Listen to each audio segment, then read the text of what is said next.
Chapter number 14 basic principles of organic chemistry और general organic chemistry. इसका short form है GOC. ये आपका 11th स्टैंडर्ड का चैप्टर नंबर 14 है, बट ये चैप्टर आपके 12th स्टैंडर्ड के लिए बहुत ही इम्पॉर्टेंट है क्योंकि इसमें जनरल केमिस्ट्री मैंने एक्सप्लेन की है। तो स्टार्ट करेंगे इस चैप्टर को। इसमें हमें बेसिक ऑर्गेनिक केमिस्ट्री के बारे में पढ़ना है। बेसिक मतलब जो भी जनरल स्टेटमेंट है, जनरल फार्मूलाज है, अदरवाइज जो भी बेसिक चीज़ें हमें रिक्वायरमेंट है 12th स्टैंडर्ड के लिए, बस उसी के रिगार्डिंग हम इस चैप्टर में पढ़ेंगे क्योंकि ये चैप्टर कोई बोर्ड एग्जाम में आने वाला नहीं है।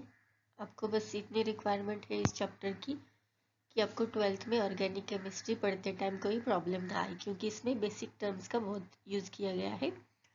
वही टर्म्स आपको 12th स्टैंडर्ड में दिखेंगे। अगर आपने अभी समझ लिया तो आपको 12th का केमिस्ट्री बहुत इजी लगेगा।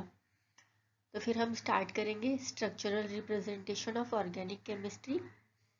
ये बहुत ही इम्पॉर्टेंट है कि आपको स्ट्रक्चरल रिप्रेजेंटेशन आना चाहिए, स्ट्रक्चर निकालना किसी भी मॉलिक्यूल का, क्योंकि ऑर्गेनिक केमिस्ट्री मतलब रिएक्शन, एंड रिएक्शन मतलब आपको फार्मूलाज पता होना चाहिए और उसको प्रेजेंट करने के डिफरेंट तरीके आने चाहिए।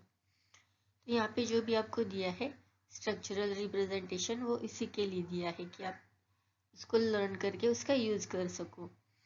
यहाँ पे दिया है representation of organic molecules in 2D। 2D मतलब एक ही प्लेन में रहेंगे ये।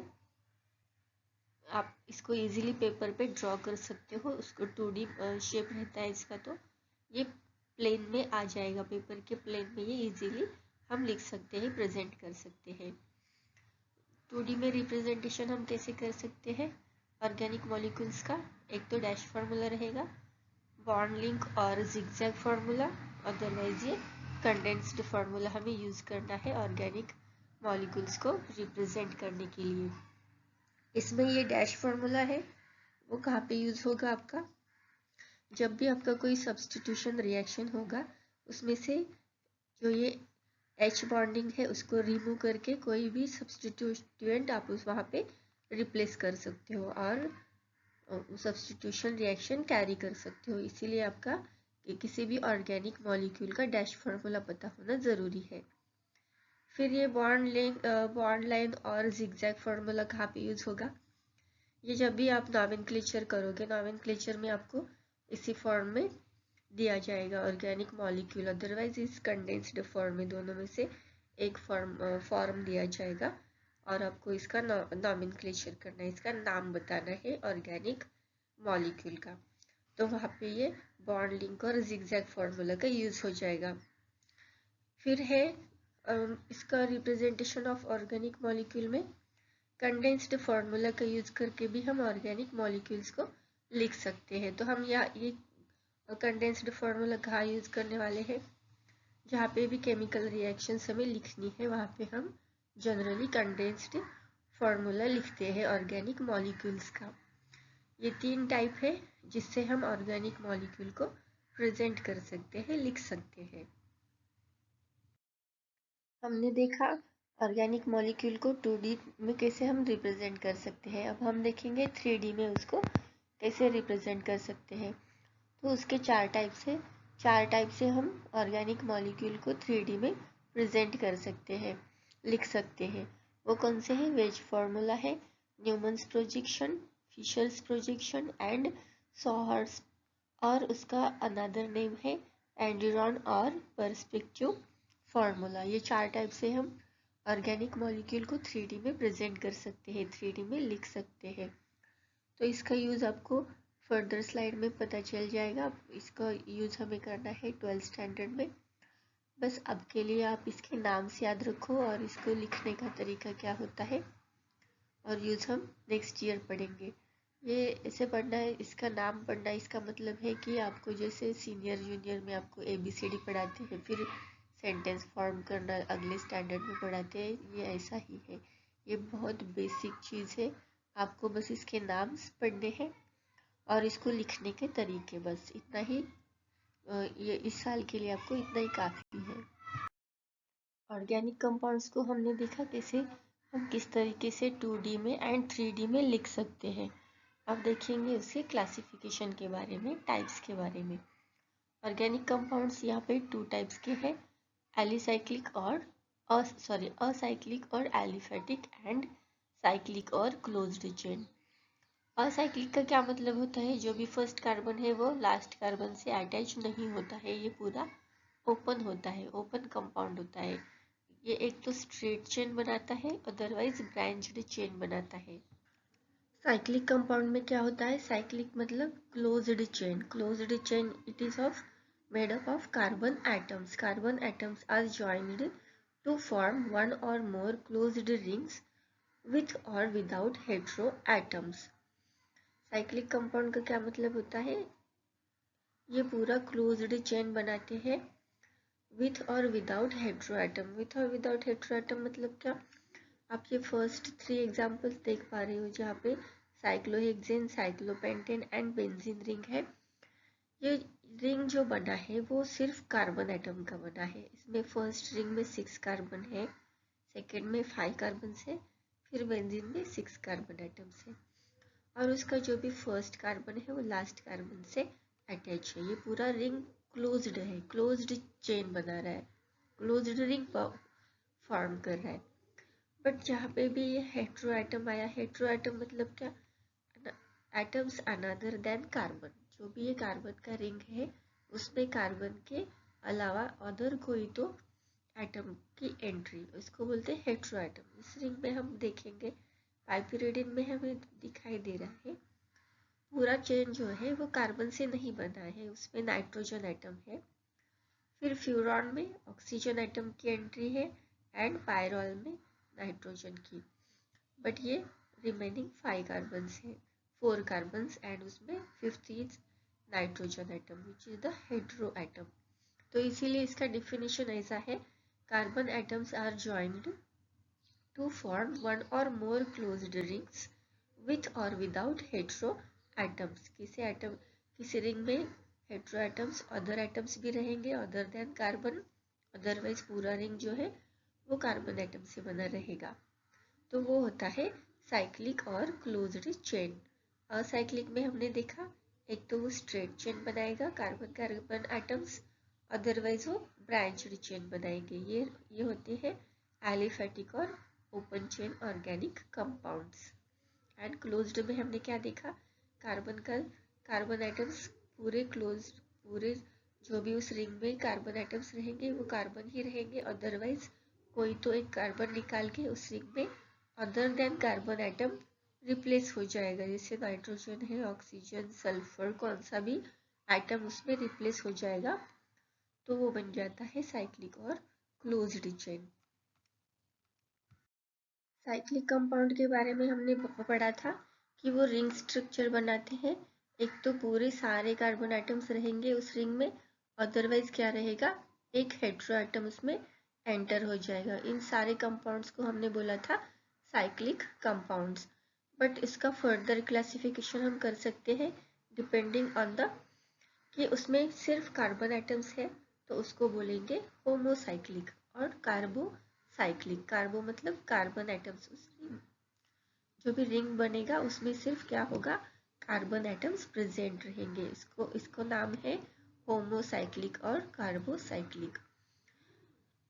अगर उसी रिंग में कोई अदर देन कार्बन एटम है, ये क्लोज, सपोज ये ऑक्सीजन नहीं होता, यहाँ पे कार्बन ही होता, तो वो हम इसमें डाल देते होमोसाइक्लिक में।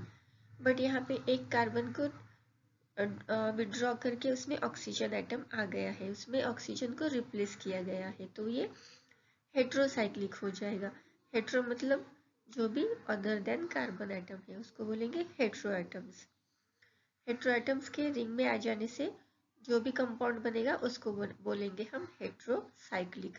डेफिनेशन देखेंगे उसका, compounds in which the ring is made up of carbon atoms only. अगर जो भी कंपाउंड है उसमें सिर्फ कार्बन का रिंग है तो वो होमोसाइक्लिक है, अदरवाइज कार्बोसाइक्लिक है। एंड हेट्रोसाइक्लिक मतलब compounds containing one or more heteroatoms like NOS in addition to the carbon atom। इस रिंग में अदर देन कार्बन एटम की एंट्री हो जाएगी, उसको बोलेंगे हेट्रोसाइक्लिक। होमोसाइक्लिक ऑर्गेनिक कंपाउंड्स में हमने देखा कि जो भी रिंग बनता है उस मॉलिक्यूल में वो होता है सिर्फ कार्बन एटम्स का। फिर होमोसाइक्लिक को फर्दर क्लासिफाई करेंगे एलिसाइक्लिक एंड एरोमेटिक में। एलिसाइक्लिक मतलब compounds containing a carbon ring of 3 और मोर कार्बन एटम्स। ऐसे कंपाउंड्स जिसमें 3 कार्बन एटम्स, 4 कार्बन एटम्स और मोर देन 3 और 4, 5 कार्बन एटम्स, 6 कार्बन एटम भी इसमें आ सकते हैं, उसको बोलेंगे एलिसाइक्लिक। उसमें पूरा जो भी स्ट्रक्चर रहेगा, रिंग स्ट्रक्चर, वो सब कार्बन एटम से बना होगा और उसमें आएंगे उसमें कितने कार्बन आएंगे? 3 और more carbon atoms. 2 carbon atoms का तो कोई क्लोज्ड चेन स्ट्रक्चर नहीं बनता, तो एटलीस्ट उसको 3 कार्बन एटम्स चाहिए रिंग बनाने के लिए। उसमें 3 से ज़्यादा भी कार्बन एटम्स रह सकते हैं, उसको बोलेंगे एलिसाइक्लिक। एंड एरोमेटिक में कौन आएगा?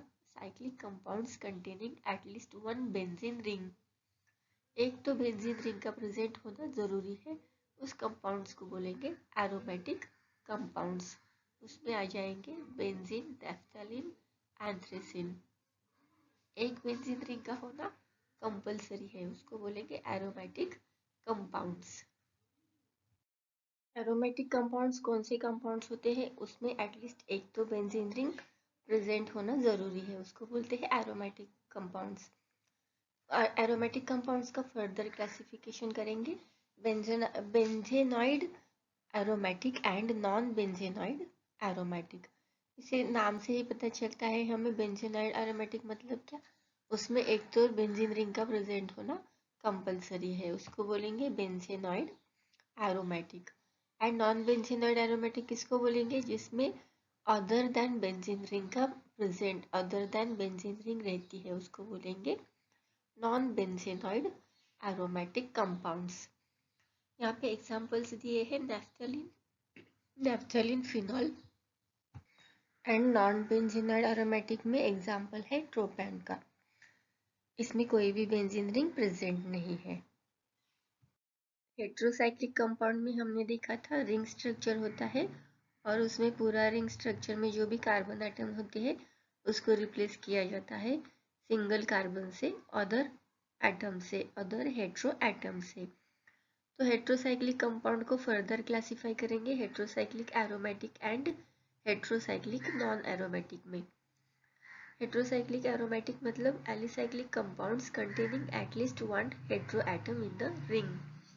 रिंग में एक तो अदर देन कार्बन एटम होना जरूरी है, उसको बोलेंगे heterocyclic aromatic. And heterocyclic non aromatic मतलब वो रहेंगे aromatic compounds containing at least 1 hetero atom in the ring. At least वो रिंग में एक तो हेट्रो एटम होना जरूरी है एरोमेटिक कंपाउंड्स में। और ये एलिसाइक्लिक कंपाउंड्स में, एलिसाइक्लिक कंपाउंड्स में एक तो हेट्रो एटम होना जरूरी है, एंड जो भी हेट्रोसाइक्लिक नॉन एरोमेटिक है उसमें एरोमेटिक कंपाउंड में एटलीस्ट 1 हेट्रो एटम होना जरूरी है। यह है hetero aromatic and heterocyclic non aromatic compounds. अब हम देखेंगे आइसोमर्स का मीनिंग क्या होता है, आइसोमर्स क्या होते हैं एंड आइसोमेरिज्म क्या है।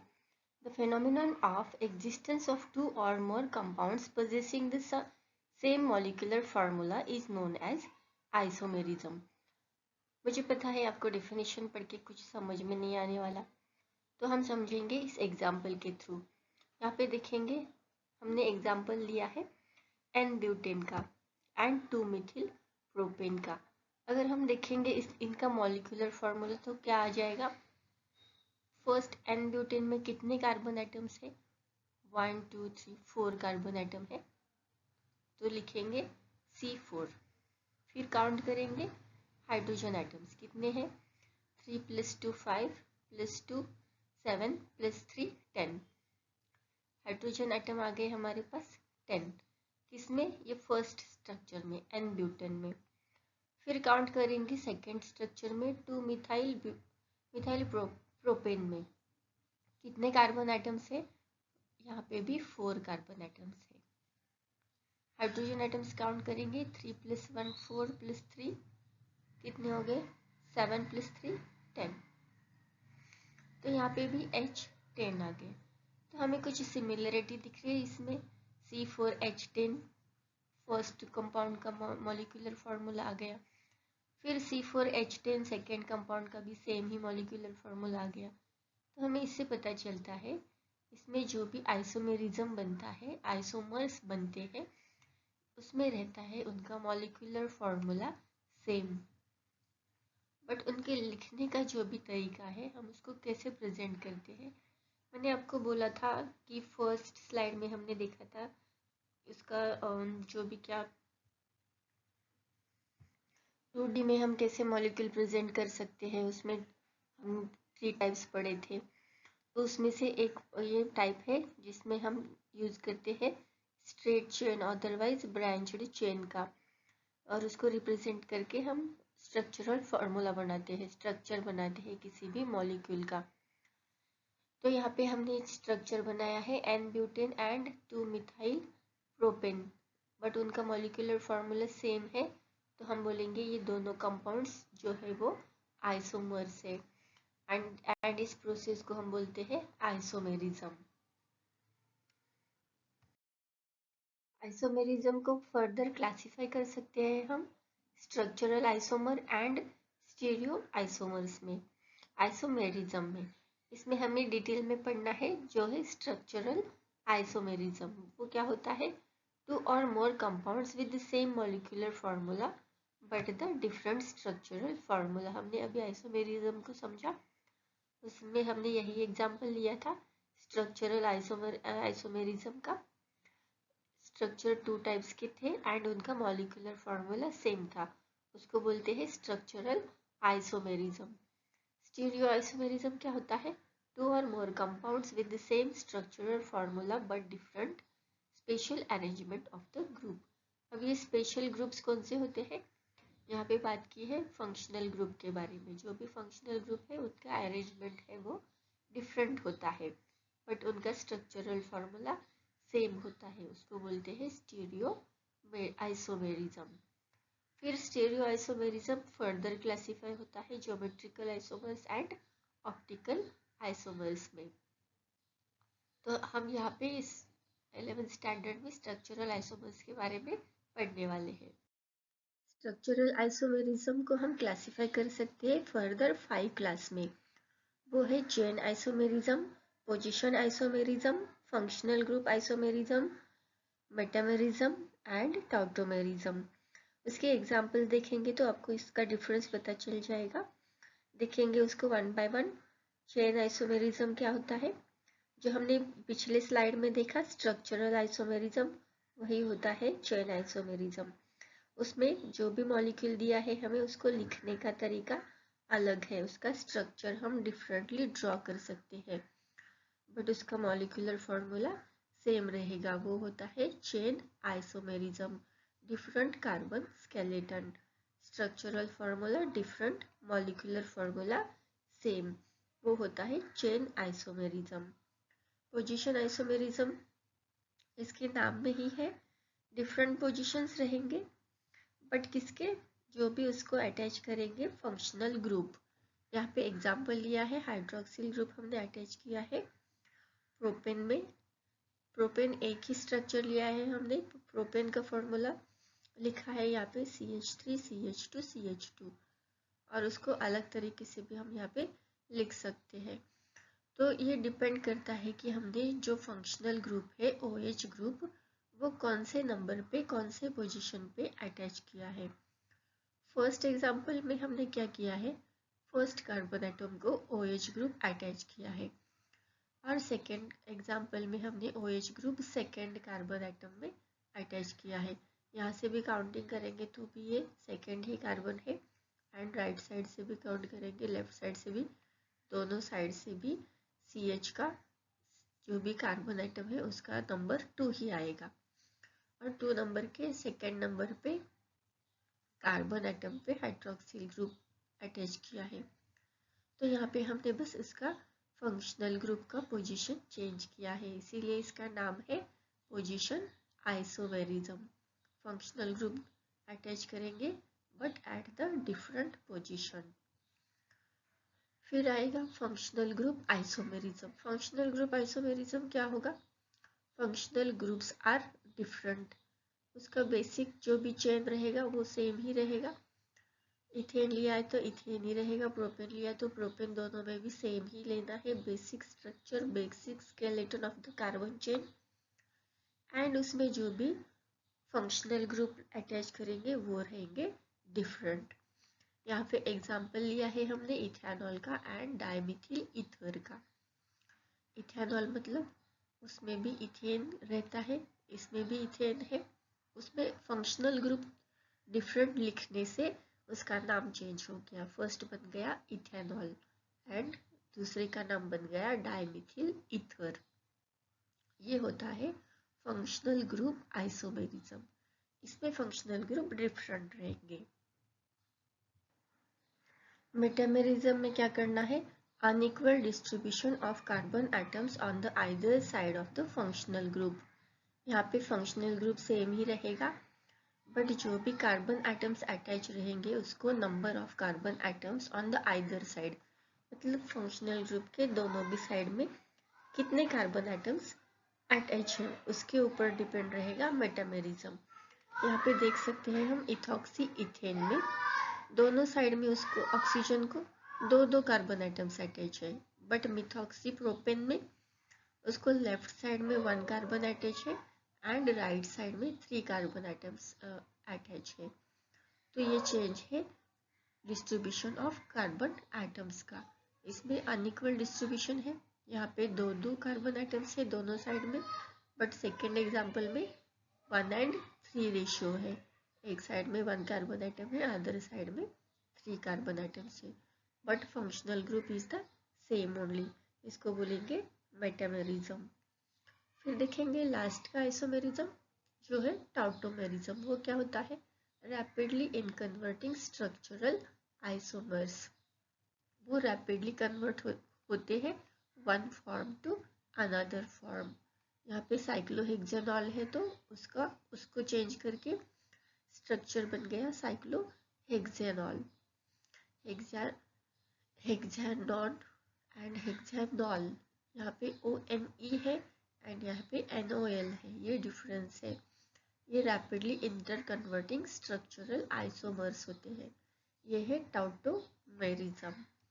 हमने कौन कौन से देखे स्ट्रक्चरल आइसोमेरिज्म में? चेन आइसोमर्स देखे, position isomers, functional group isomers, metamerism and tautomerism. Chain isomers में हमने देखा उसको लिखने का स्ट्रक्चरल फार्मूला जो है वही डिफरेंट है, मॉलिक्यूलर फार्मूला सेम है। पोजीशन आइसोमर्स में हमने देखा सेम फंक्शनल ग्रुप रहता है बट उसका पोजीशन डिफरेंट रहता है कार्बन चेन में। फिर हमने देखा फंक्शनल ग्रुप आइसोमर में कि उसमें जो फंक्शनल ग्रुप है they are different but carbon skeleton is the same only. फिर हमने देखा मेटामेरिज्म, उसमें था unequal distribution of carbon atoms on the either side of the functional group. फिर टाउटोमेरिज्म के बारे में पढ़ा, वो था उसमें टाउटोमेरिज्म में क्या होता है? रैपिडली इंटर कन्वर्टिंग स्ट्रक्चर, जो स्ट्रक्चर बनते हैं वो रैपिडली सडनली एक दूसरे के फॉर्म में चेंज हो सकते हैं, वो था tautomerism. Types of cleavage of the covalent bond. तो ये सडनली ये बॉन्ड क्यों चेंज हो गया, बीच का क्लासिफिकेशन कहाँ गया आप सोच रहे होंगे। हम इस चैप्टर में आपको बता रही हूँ क्लासिफिकेशन के बारे में पढ़ेंगे ही नहीं, क्योंकि आपको 11th में एंड 12th में जो भी साइमल्टेनियसली चैप्टर आने वाले हैं ऑर्गेनिक केमिस्ट्री में, उसमें और एक बार आपको इस क्लासिफिकेशन को पढ़ना ही है। अगर आपने सारा क्लासिफिकेशन नॉमेनक्लेचर सब एक साथ इसी चैप्टर में पढ़ लिया तो आपको कुछ भी याद नहीं रहेगा। हम उसको पढ़ेंगे टॉपिक वाइज। आपको जो भी ज़रूरी है वो इन्फॉर्मेशन मैंने इस लेक्चर में दी है। आपको बेसिक जो भी आपको नॉलेज होना चाहिए बस आपको यही पढ़ना है, यही आपको टर्म्स जो है इसमें यूज़ किए गए हैं वो बाय हार्ट होने चाहिए। इसी टर्म्स का पूरे ऑर्गेनिक केमिस्ट्री में यूज़ होने वाला है। पूरा चैप्टर पढ़ के भी आप अगर समरी निकालती हो इस चैप्टर की तो आपको पता चलेगा कि इसमें इस वीडियो में आपको जो मैंने दिया है बस वही चीज़ें इम्पोर्टेंट है, बस उसी को पढ़ोगे तो आप पूरा ऑर्गेनिक केमिस्ट्री पे आपकी कमांड आ जाएगी। अब हम देखेंगे इसमें नेक्स्ट पॉइंट, ज़्यादा टाइम वेस्ट नहीं करेंगे, हम देखेंगे types of cleavage of the covalent bond. Cleavage का क्या मतलब होता है? तोड़ना, ब्रेक करना। किसको ब्रेक करना है हमें? बॉन्ड्स को। The splitting or fusion of a chemical bond is known as a bond cleavage. Bond बनते हैं, हमें पता है जो भी केमिकल रहते हैं वो बॉन्ड बना के ही फॉर्म होते हैं। तो यहाँ पे जो भी डेफिनेशन दिया है बॉन्ड क्लीवेज का वो क्या है? The splitting or fusion of the chemical bonds. उस केमिकल बॉन्ड्स को, कौन से बॉन्ड से बनते हैं केमिकल्स? कोवैलेंट बॉन्ड से। उस कोवैलेंट बॉन्ड को ब्रेक करने के लिए ही बोलते हैं bond cleavage. A bond represents a shared pair of electrons between the two atoms. जब भी बॉन्ड बनता है तो आइदर आयोनिक बॉन्ड से बनता है, अदरवाइज कोवैलेंट बॉन्ड से बनता है। आयोनिक बॉन्ड क्या होता है? सपोज यहाँ पे ए एटम है, हम एग्जाम्पल लेंगे। यहाँ पे सपोज ये ए टाइप का एटम है एंड ये बी टाइप का है। अगर ये आयोनिक बॉन्ड है तो क्या करते हैं, ये एक पॉजिटिव आयन बनाता है, ये डोनेट करता है इलेक्ट्रॉन को दूसरे एटम को और उसको निगेटिव चार्ज बना देता है। बट अगर हम कोवैलेंट बॉन्ड देखते हैं तो ये क्या करते हैं, अपने एक एक इलेक्ट्रॉन को शेयर करके बॉन्ड बनाते हैं। ये कोवैलेंट बॉन्ड मतलब ये shared pair of electrons between the two atoms. ये एक तो इलेक्ट्रॉन्स का पेयर शेयर करके कोवैलेंट बॉन्ड बनाते हैं, अदरवाइज इलेक्ट्रॉन्स को डोनेट करके आयोनिक बॉन्ड बनाते हैं। तो हम यहाँ पे पढ़ेंगे bond cleavage of the covalent bond. Covalent bond मतलब क्या? ए एटम जो भी इलेक्ट्रॉन शेयर करता है और बी एटम शेयर करता है 1 इलेक्ट्रॉन, और ये पेयर जो भी है बनता है उसको ब्रेक करने के लिए, जो ब्रेक करने का जो भी टाइप है उसको बोलते हैं बॉन्ड क्लीवेज। बॉन्ड क्लीवेज में हमें देखने हैं दो types, homolytic cleavage and heterolytic cleavage. Homolytic cleavage क्या होता है देखेंगे। Each atom involved in the bond gets one of the shared electrons। मतलब क्या? अगर A एंड B दो एटम है और इन्होंने एक एक इलेक्ट्रॉन शेयर किया बॉन्ड बनाने में। कोवैलेंट बॉन्ड किससे बनता है? एक एक इलेक्ट्रॉन दोनों एटम शेयर करते हैं एंड कोवैलेंट बॉन्ड बनते हैं। दो इलेक्ट्रॉन से एक कोवैलेंट बॉन्ड बनता है। तो वो दो इलेक्ट्रॉन कहाँ से आते हैं? Each atom contributes 1 electron and forms the covalent bond. तो हमें अभी क्या करना है? होमोलिटिक क्लीवेज करना है, उसी बॉन्ड को हमें ब्रेक करना है। तो क्या हो जाएगा? Homolytic cleavage. इन होमोलिटिक क्लीवेज में क्या हो जाएगा? बॉन्ड ब्रेक होने के बाद उन्होंने जो भी इलेक्ट्रॉन शेयर किया था आफ्टर बॉन्ड ब्रेक, वो अपना इलेक्ट्रॉन अपने साथ कैरी करेंगे। तो यहाँ पे after the reaction, after the bond break, यहाँ पे दिखाया है ए पे एक इलेक्ट्रॉन उसने जो शेयर किया था उसके ऊपर आ जाएगा एंड बी का वो खुद कैरी करेगा अपना इलेक्ट्रॉन। तो अपने अपने electron after the bond break they will carry, अपने अपने इलेक्ट्रॉन को खुद लेके जाते हैं बॉन्ड ब्रेक होने के बाद। एक ये किस में होता है? होमोलिटिक बॉन्ड क्लीवेज में। उसका एग्जाम्पल दिया है यहाँ पे मिथाइल क्लोराइड का।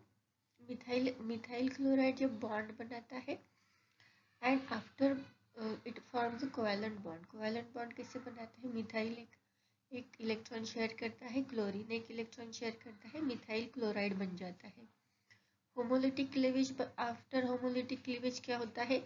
मिथाइल ने जो भी इलेक्ट्रॉन शेयर किया था वो खुद अपने ऊपर कैरी कर लेता है, अपना अपना इलेक्ट्रॉन ले लेता है, और क्लोरीन भी अपना जो इलेक्ट्रॉन शेयर किया था बॉन्ड बनाने के लिए after bond break, after homolytic cleavage, वो अपना खुद का इलेक्ट्रॉन वापस ले लेता है। तो इसीलिए उनके ऊपर एक एक फ्री रेडिकल, एंड वो जो इलेक्ट्रॉन वापस लिया उन्होंने उसका वो कन्वर्ट हो जाता है फ्री रेडिकल में। उसको जो भी इनके सर पे लिखा है ये डॉट, ब्लैक डॉट, वो होते हैं फ्री रेडिकल्स, को बोलते हैं हम रेडिकल्स। तो after homolytic cleavage after the homolytic bond cleavage, homolytic bond break के बाद क्या होता है, फ्री रेडिकल्स का फॉर्मेशन होता है। होमोलिटिक बॉन्ड क्लीवेज में फ्री रेडिकल्स बनते हैं, हमने देखा अभी। और जो फ्री रेडिकल्स बनते हैं उनकी अगर स्टेबिलिटी हमें पता करनी है तो वो डिपेंड करती है कि वो फ्री रेडिकल कौन से कार्बन एटम को अटैच है। वो अगर ओनली अलोन फ्री रेडिकल है तो वो सबसे कम स्टेबल होता है। अगर वो प्राइमरी कार्बन एटम से अटैच है तो उसकी स्टेबिलिटी थोड़ी सी ज़्यादा होती है, और ये स्टेबिलिटी बढ़ती जाती है जैसे जैसे वो secondary and tertiary carbon atom को अटैच होता जाता है। यहाँ पे हमारे पास है फ्री रेडिकल CH3। अब ये primary, secondary and tertiary carbon atom क्या होता है, यहाँ पे देखेंगे। प्राइमरी कार्बन एटम मतलब जो कार्बन एटम अदर एक कार्बन एटम से अटैच होता है। यहाँ पे free radical first carbon atom से अटैच है, पहले कार्बन एटम से अटैच है, एक कार्बन एटम से अटैच है, तो उसको बोलेंगे प्राइमरी कार्बन एटम। अगर कार्बन एटम कोई भी दो कार्बन एटम से अटैच होता है तो वो होता है सेकेंडरी कार्बन। एंड टर्शरी मतलब वो 3 अदर कार्बन एटम से अटैच होता है। अगर ये स्टेबिलिटी देखनी है तो हमें देखना पड़ेगा वो फ्री रेडिकल प्राइमरी कार्बन से अटैच है कि सेकेंडरी के टर्शरी कार्बन एटम पे फ्री रेडिकल बना है। उसके अकॉर्डिंग उनकी स्टेबिलिटी डिक्रीज हो जाती है from the tertiary to primary. And सबसे कम स्टेबल होता है जो भी मिथिल फ्री रेडिकल है, वो सबसे छोटा भी है एंड वो सबसे अनस्टेबल है। यह है उसकी स्टेबिलिटी। होमोलिटिक क्लीवेज में हमने देखा बॉन्ड फॉर्मेशन के, जब भी बॉन्ड फॉर्म होता है तो दो एटम एक एक इलेक्ट्रॉन शेयर करते हैं। एंड होमोलिटिक क्लीवेज में क्या करते हैं, बॉन्ड ब्रेकिंग के बाद वो अपने अपने इलेक्ट्रॉन अपने साथ लेके जाते हैं। तो हेटेरोलिटिक क्लीवेज में क्या होता है, हेटेरो मतलब ये होता है कि हेटेरोलिटिक मतलब एक ही कौन सा तो एटम दोनों भी इलेक्ट्रॉन्स कैरी करेगा। जब भी कोवेलेंट बॉन्ड बनता है हमें पता है एक एक इलेक्ट्रॉन हर एक एटम कंट्रीब्यूट करता है। यहाँ पे दिखेंगे example, A atom and B atom, तो ने क्या किया, एक एक इलेक्ट्रॉन शेयर किया, कोवेलेंट बॉन्ड बनाया। हेटेरोलिटिक क्लीवेज में क्या होता है, आफ्टर बॉन्ड ब्रेकिंग एक एक इलेक्ट्रॉन शेयर करके कोवेलेंट बॉन्ड बनाते हैं। यहाँ पे ए एंड बी ने कोवेलेंट बॉन्ड बनाया, बट आफ्टर हेटेरोलिटिक क्लीवेज क्या हो जाएगा, जो भी ज़्यादा इलेक्ट्रोनेगेटिव है इन दोनों में से वो इलेक्ट्रॉन पेयर को कैरी करेगा, वो अपने साथ दोनों भी इलेक्ट्रॉन लेके जाएगा। यहाँ पे लिखा है B is more electronegative than the A, तो इसीलिए बी पे निगेटिव चार्ज आ गया एंड ए पे पॉजिटिव चार्ज आ गया। हेटेरोलिटिक क्लीवेज में क्या होता है, दोनों भी जो भी एटम ने शेयर किए हैं इलेक्ट्रॉन, दो इलेक्ट्रॉन शेयर किए, तो दो electron after the bond break, after heterolytic cleavage bond के ब्रेक होने के बाद दोनों एटम में से एक ही एटम दोनों इलेक्ट्रॉन को कैरी करेगा। और कौन कैरी करेगा कैसे डिसाइड करना है, जो भी मोर इलेक्ट्रोनेगेटिव रहेगा वो दोनों इलेक्ट्रॉन कैरी करेगा और वो अपना निगेटिव चार्ज एक्वायर कर लेगा। एंड जिसने इलेक्ट्रॉन दिए हैं वो पॉजिटिव चार्ज एक्वायर करेगा, तो उसको हम बोलेंगे cations and anions. Homolytic cleavage के बाद कैटायंस एंड एनायंस फॉर्म होते हैं।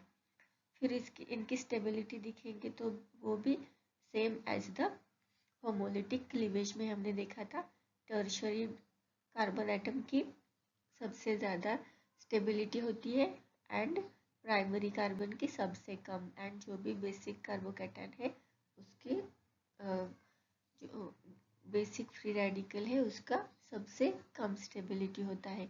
इसी तरह से हेटेरोलिटिक क्लीवेज में भी टर्शरी ब्यूटिल कार्बोकैटायन की सबसे ज़्यादा स्टेबिलिटी होगी एंड जो भी बेसिक कार्बोकैटायन है उसकी सबसे कम होगी। यहाँ पे बेसिक कार्बोकैटायन कौन सा है, मिथाइल कार्बोकैटायन, इसकी स्टेबिलिटी सबसे कम है। और उनकी स्टेबिलिटी बढ़ती जाती है as the carbon atoms get attached. जैसे जैसे ये कार्बन चेन बढ़ता जाता है, लॉन्ग होता जाता है, तो उनकी स्टेबिलिटी जो है वो भी बढ़ती जाती है। In the both cases, in homolytic cleavage and in the heterolytic cleavage. हमने देखा था होमोलिटिक क्लीवेज में फ्री रेडिकल्स फॉर्म होते हैं, बट ये फ्री रेडिकल्स क्या होते हैं? ऐसे आइटम्स अदरवाइज मॉलिक्यूल्स होते हैं जिनके पास एक अनपेयर्ड इलेक्ट्रॉन होता है, उनको बोलते हैं हम फ्री रेडिकल्स। यहाँ पे मैंने एग्जांपल्स दिए हैं आपको, जैसे सुपर ऑक्साइड है, ऑक्सीजन रेडिकल है, hydroxyl, then alkoxy radical, peroxyl radical, nitric oxide, otherwise इसको नाइट्रोजन मोनोऑक्साइड भी बोलते हैं, एंड नाइट्रोजन डाइऑक्साइड। ये है example of free radicals. Heterolytic cleavage में हमने देखा क्या फॉर्म होता है, carbocation and carbo anion. Carbocation और कार्बोकैटायन एनायन क्या होता है देखेंगे। अ कार्बोकैटायन मतलब क्या, is a positively charged carbon ion with an incomplete octet of the electrons. ऐसा कार्बन आइटम जिसके ऊपर पॉजिटिव चार्ज होता है एंड उसका ऑक्टेट इनकम्प्लीट होता है, उसको बोलेंगे कार्बोकैटायन। एंड कार्बन आयन किसको बोलेंगे, जिस जिस भी कार्बन आइटम पे निगेटिव चार्ज है उसको बोलेंगे कार्बन एनायन। जब भी हम केमिकल रिएक्शन लिखते हैं, उस केमिकल रिएक्शन में 4 पार्ट्स होते हैं। कौन कौन से? Reagent, substrate, product and by product. अब देखेंगे उसको क्या है ये reagent, substrate, product and by product किसको बोलते हैं। यहाँ पे एक रिएक्शन लिया है मैंने, acetylene chloride. When reacts with the ammonia, it gives acetamide and the byproduct HCl. अब इन चारों में से कौन सा रिएजेंट है, कौन सा सबस्ट्रेट है एंड कौन सा प्रोडक्ट बाय प्रोडक्ट है वो देखेंगे। एसिटिलीन क्लोराइड है सबस्ट्रेट, इसको बोलेंगे हम सबस्ट्रेट। उसमें जो ऐड करेंगे अमोनिया, उसको बोलेंगे रिएजेंट। फिर जो फर्स्ट प्रोडक्ट फॉर्म होता है, first substance, first chemical product जो भी है वो जो प्रोड्यूस होता है उसको बोलेंगे प्रोडक्ट, एंड उसके बाद जो प्रोड्यूस होगा उसको बोलेंगे बाय प्रोडक्ट। एक होता है मेन प्रोडक्ट एंड एक होता है बाय प्रोडक्ट। हम रिएक्शन में पहले मेन प्रोडक्ट को लिखते हैं एंड बाद में बाय प्रोडक्ट को लिखते हैं। ये चार पार्ट होते हैं किसी भी केमिकल रिएक्शन में। अब देखेंगे types of reagents. There are basically 2 types of reagents. कौन से टाइप्स ऑफ रिएजेंट्स होते हैं? Nucleophiles and electrophiles. By the name only we can get electrophiles मतलब फाइल्स मतलब क्या होता है? लविंग। इलेक्ट्रोफाइल्स मतलब इलेक्ट्रॉन को लव करने वाले, इलेक्ट्रॉन को पसंद करने वाले। इलेक्ट्रोफाइलिक reagents और electrophiles are the electron deficient species. Obviously उनके पास इलेक्ट्रॉन्स कम है, उनके ऊपर पॉजिटिव चार्ज होता है, इसीलिए उनको इलेक्ट्रॉन की ज़रूरत होती है। अदरवाइज वो क्या करते हैं? इलेक्ट्रॉन को अट्रैक्ट करते हैं, क्योंकि उनके ऊपर ऑलरेडी पॉजिटिव चार्ज होता है। तो यहाँ पे कौन से इलेक्ट्रोफाइल्स है? H plus Br positive, NO2 plus BF3 AlCl3, ये एग्जाम्पल्स है इलेक्ट्रोफाइल्स के। Nucleophiles are exactly opposite of the electrophiles. Electrophiles पे कौन सा चार्ज होता था? पॉजिटिव चार्ज, एंड उनके पास पॉजिटिव चार्ज था तो इलेक्ट्रॉन डिफिशिएंट एटम्स थे, वो रिएजेंट्स थे। यहाँ पे न्यूक्लियोफाइल्स पे कौन सा चार्ज रहेगा? उन पे नेगेटिव चार्ज रहेगा, क्योंकि उनके पास मोर इलेक्ट्रॉन्स है इसीलिए, और वो किसको अट्रैक्ट करेंगे? पॉजिटिव चार्ज को, इसीलिए उनका नाम है न्यूक्लियोफाइल्स मतलब न्यूक्लियस लविंग। इनको इस रिएजेंट्स को बोलेंगे nucleus loving reagents, otherwise nucleophiles. Phile का मतलब होता है लविंग। इसमें एग्जाम्पल्स है OH negative, Cl negative, Cn negative, H2O। O के पास in the case of H2O oxygen के पास कितने लोन पेयर इलेक्ट्रॉन्स होते हैं? 2। In the case of NH3 1 lone pair of electron it has. फिर ROH ग्रुप भी होता है, इन सबको हम बोलते हैं न्यूक्लियोफाइल्स। अब हम समझेंगे इंडक्टिव इफेक्ट क्या होता है। जब इलेक्ट्रॉन रिलीजिंग और इलेक्ट्रॉन विथड्रॉइंग स्पीसीज को हम कार्बन चेन में अटैच करते हैं तो वो करस्पॉन्डिंग पॉजिटिव और नेगेटिव चार्ज कार्बन चेन में इंड्यूस करता है, उसको बोलते हैं हम इंडक्टिव इफेक्ट। यहाँ पे एक एग्जांपल देखेंगे, कार्बन चेन है और उसको क्लोरीन एटम को अटैच किया है। क्लोरीन पे होता है नेगेटिव चार्ज, तो वो क्लोरीन क्या करता है, उसके साइड में जो कार्बन एटम है उसमें पॉजिटिव चार्ज इंड्यूस कर देता है। क्योंकि क्लोरीन पे नेगेटिव चार्ज है तो वो न्यूक्लियोफाइल है, न्यूक्लियस को लविंग करने वाला, पॉजिटिव चार्ज को लव करने वाला। तो वो जब भी कार्बन चेन में अटैच होता है तो वो कार्बन चेन में पॉजिटिव इंडक्टिव इफेक्ट प्रोड्यूस करता है। टाइप्स ऑफ इंडक्टिव इफेक्ट में दो टाइप होते हैं, negative inductive effect and positive inductive effect. उसमें दो ग्रुप होते हैं, substituents having the negative inductive effect and substituents having the positive effect। आपको ये ग्रुप्स याद रखने हैं, इनके नाम आपको लर्न करने हैं। substituents having the negative inductive effect उसमें कौन आएगा, एक तो आपके हेलोजन आइटम्स आएंगे, fluorine, chlorine, bromine, iodine, then nitrogen dioxide आएगा, देन साइनाइड है, देन COOH ग्रुप है, COOR ग्रुप है एंड अराइल ग्रुप उसमें आ जाएंगे। ये है नेगेटिव इंडक्टिव इफेक्ट प्रोड्यूस करने वाले groups. Then substituents having the positive effect, उसमें कौन से ग्रुप्स आएंगे, जो भी कार्बन एटम्स अटैच करने वाला जो भी कार्बन का रिंग होगा वो ग्रुप इसमें आ जाएंगे पॉजिटिव इंडक्टिव इफेक्ट में।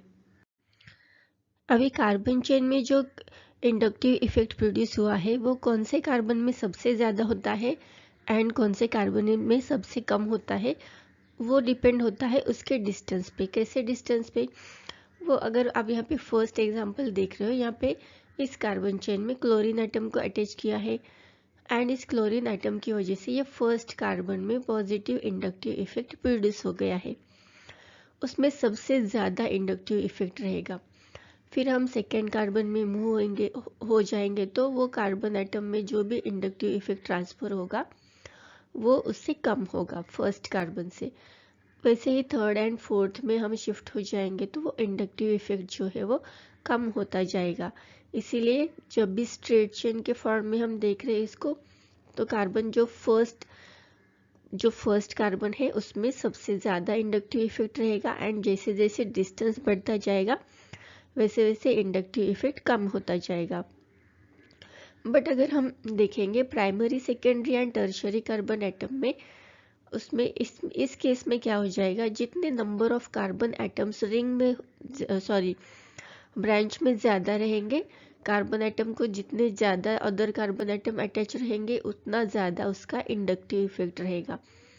टर्शरी कार्बन एटम में इंडक्टिव इफेक्ट सबसे ज़्यादा रहेगा, फिर सेकेंडरी एंड फिर प्राइमरी, ऐसा ट्रेंड रहेगा इंडक्टिव इफेक्ट का। अब हम देखेंगे रेजोनेंस स्ट्रक्चर के बारे में। रेजोनेंस स्ट्रक्चर कैसे फॉर्म होता है। रेजोनेंस स्ट्रक्चर ये इलेक्ट्रॉन के डीलोकलाइजेशन से फॉर्म होता है।